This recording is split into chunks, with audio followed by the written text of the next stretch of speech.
Hi Martin, I'd like to provide responses to the issues you raise as to the effect of polarization in American politics and the securitization process. First, let's frame the questions I'm going to try to answer. You observe that an issue must move from being politicized to being securitized, and you note that there may be a wide divergence between Republicans and Democrats or conservatives and liberals as to what represents an existential threat.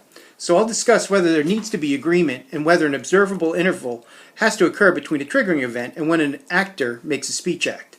You also question whether the political divisiveness and polarization might cause serious delays in the process of securitization. On this point, we should consider the difference between how U.S. politicians address politicized issues versus existential threats to security. So starting with the agreement on existential threats. As I read the text on page 134, it seems clear that there does not need to be broad-based agreement that an existential threat exists before an actor might make a speech act. All that is important is whether that actor is able to make enough of an argument to persuade the relevant audience to adopt some type of extraordinary measures to meet the threat. It's important to note that there must be broad-based support to act outside of normal political processes, since these counteractions are often outside the realm of what might be done. So the U.S. president can, within normal political authority, commit troops to a mission, but in order to make those troop commitments long-term, they have to get Congress to agree that the response is justified. It seems to be the epitome of a successful act of securitization. Regarding the time lapse between politicizing and securitizing, many issues are always present in the political arena and don't represent an existential threat. When a triggering event occurs, there can be an immediate move to securitization.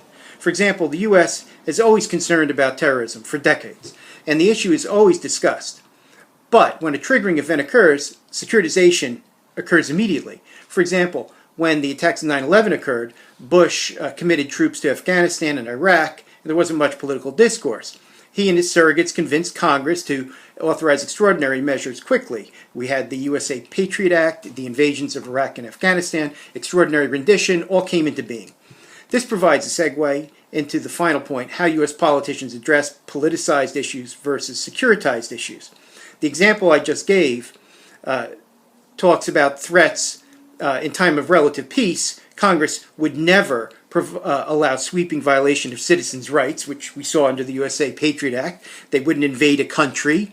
They wouldn't violate human rights, like they did with waterboarding and indefinite imprisonment without charges. However, in the case of existential threats, standards of political or military, societal, economic, and environmental processes are often set aside.